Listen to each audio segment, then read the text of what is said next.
So first of all बेटा ये देखते हैं कि इन 1526 को ज़हीरुद्दीन बाबर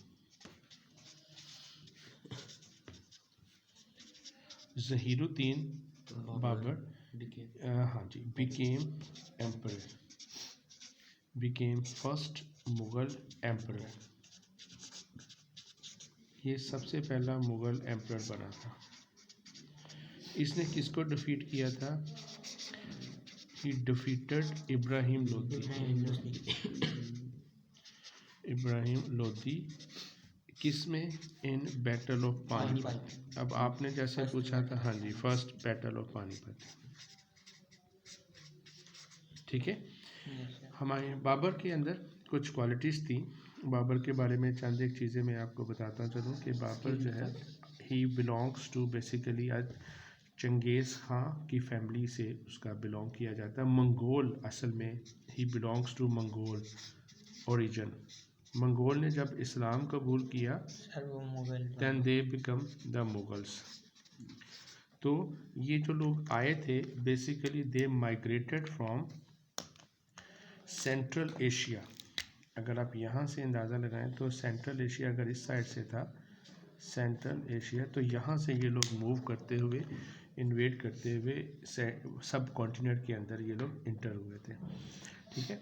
और दूसरी बात 1530 के अंदर बाबर जो है वो डाइड हो जाता है।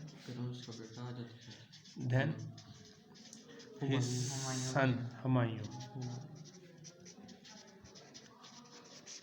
उसका बेटा हुमायूं जो कि 1530 में न्यू एम्परर बन जाता है सब कॉन्टिनेंट का, ओके। बट अनफॉर्चुनेटली 1530 से लेकर 1540 तक हुमायूं बेचारा जो है वो स्ट्रगल करता है, struggle for his power to retain his authority. ये कह लें या टू रिटेन हिज अथॉरिटी कह लें, टू रिटेन हिज अथॉरिटी या to gain his authority in subcontinent as a king, लेकिन बेचारा ही वाज फेल्ड, ठीक है। और फेल्ड होने के पीछे सबसे बड़ा जो फैक्टर था उसकी अपनी नाकामियाँ भी थी, क्योंकि वो इतना ज़्यादा स्ट्रॉन्ग वारियर नहीं था जितना स्ट्रॉन्ग वारियर उसका फादर था। सो 1530 से लेकर 1540 तक तो वो रूल करता, हुमायूं कोशिश करता रहा। तो 1540 के अंदर शेर शाह सूरी जो एक बड़ा बहादुर जंगजू था उसने कन्फिस्केट कर ली power, confiscated the throne from Humayun.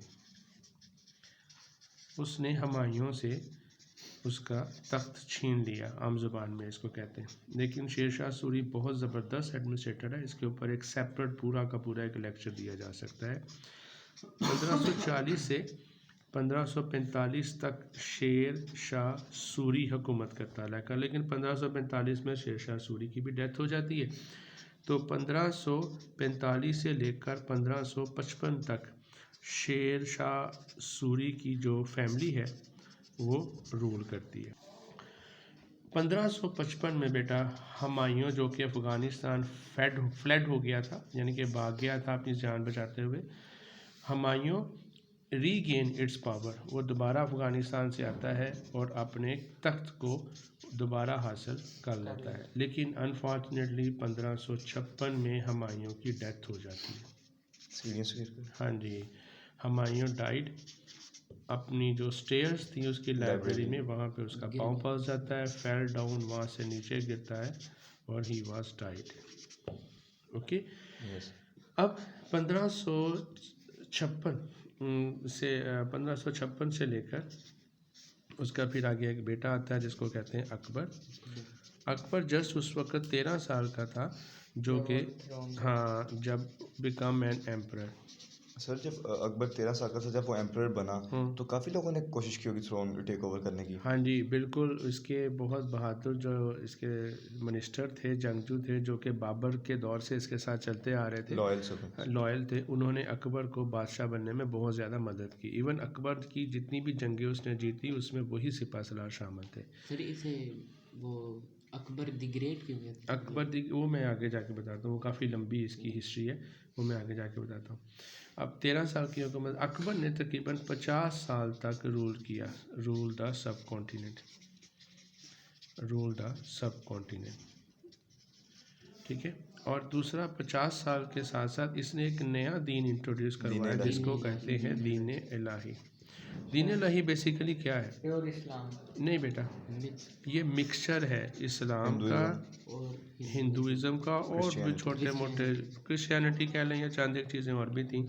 इसका मिक्सर बनाया था। बेसिकली ये जो दीन इलाही था ना, ये एक बेस्ट पॉलिटिकल स्ट्रेटजी तो शामिल हुआ, लेकिन ना ये इस्लामिक स्ट्रेटजी थी, ना ये हिंदुज़म स्ट्रेटजी थी, मतलब रिलीजियस स्ट्रेटजी नहीं था, लेकिन पॉलिटिकल स्ट्रेटजी ये बड़ा सक्सेसफुल रहा।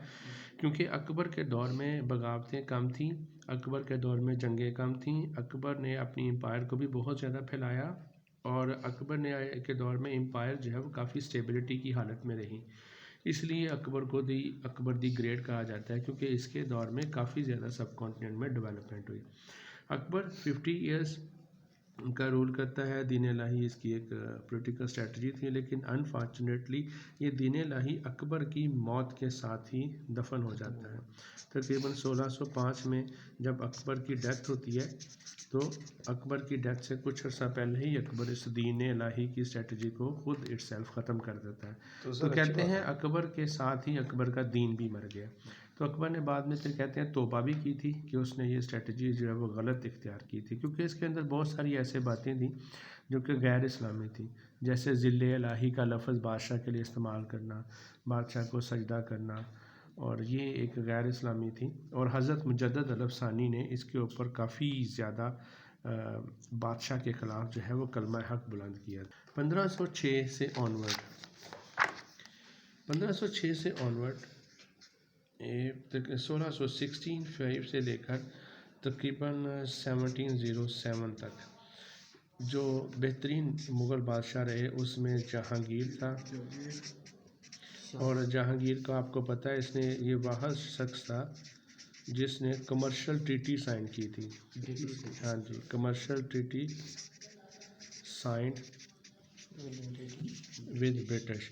लेकिन इसको क्या पता था कि जिनके साथ ये कमर्शियल ट्रीटी साइन कर रहा है वही इसके एम्पायर को, थ्रोन को टेक ओवर कर लेंगे, ठीक है। अब दूसरी जहांगीर, फिर तीसरी बात आ जाती है, जहांगीर के बाद इसका बेटा जो है वो शाहजहां आता है। और शाहजहां के बारे में आपको पता है, ये भी तकरीबन 50 साल तक रूल करता है, ठीक है। और शाहजहां ने जो सबसे बड़ी जो मशहूर वाक़या इसका बताया कि ताज महल का ये मैन्युफैक्चर में तस्वर होता है इसी के, और इसकी वाइफ का नाम था मुमताज़ महल, जिससे वो बहुत ज़्यादा मोहब्बत करता था, तो उसकी मोहब्बत की याद में ही ये ताजमहल बनाया था। लेकिन बदकिस्मती किस्मत कभी किसी का साथ नहीं देती। यही ताजमहल जो इसने मोहब्बत की याद में बनाया, बाद में 1666 में यही ताजमहल इसकी ग्रेव भी बनी, इसी ताजमहल के अंदर उसकी कब्र भी बनी। कब्र बनने के पीछे भी एक बड़ी अर्थी हिस्ट्री है। अकबर शाहजहां के 4 बेटे थे। हाँ बेटा, उधर ही मैं आने लगा हूँ। शाहजहां के 4 बेटों में एक बेटा था औरंगज़ेब, एक का नाम था मुराद, एक का नाम था शाह शुजा, और एक का नाम था दारा शेखू। ये वो थे जिनके लिए जिन्होंने फाइट की थी वॉर ऑफ थ्रोन्स के लिए। शाबाश। इन्हीं की उर्दू में इनको कहते हैं तख्त की जंग, एक दूसरे के साथ। हाँ जी, तख्त की जंग, या जिसको वार ऑफ थ्रोन्स भी कहते हैं, या जिसको वार ऑफ सक्सेशन कहते हैं। वार ऑफ सक्सेशन से मुराद है कि कौन नया बादशाह बनेगा। मोस्ट फेमस तो वॉर ऑफ सक्सेशन। यस। अच्छा, इसमें एक और चीज़ है, नहीं, इसमें एक और चीज़ है, ये चारों के चारों जो है ना, जो अकबर जिसको रिकमेंड करता था वो था दारा शेखू। अकबर इसको प्रेफर करके किया था। ये चारों के चारों जो है वो मैच्योर एज के थे, they all are mature age, they all are governor थे अपने अपने इलाकों के, और इनकी अपनी अपनी बहुत स्ट्रॉन्ग आर्मीज़ थी, और इन तमाम ने अपने आप को एम्परर डिक्लेयर कर दिया था। और they went against each other, एक दूसरे के ख़िलाफ़ वो जंग में चले गए, और इवन इन्होंने कॉइन भी निकाल दिए थे अपने अपने नाम के। बाद में क्या हुआ, मुराद भी मर गया, शाह शुजा भी मर गया, दारा शेखू भी मर गया, और औरंगज़ेब आलमगीर जो है सर वो बता दें। एक मिनट में बताता हूँ। औरंगज़ेब आलमगीर जो है वो किंग बन गया।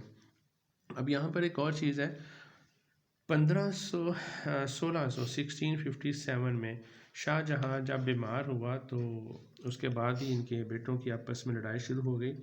तो कुछ अर्से बाद जब शाहजहाँ जब बीमारी से तंदुरुस्त हुआ कुछ अर्से के लिए, तो उसने अपने बच्चों को आगरा की तरफ मूव करने से मना कर दिया, ठीक है, कि आप तख्त की लड़ाई में आपस में ना पड़ो।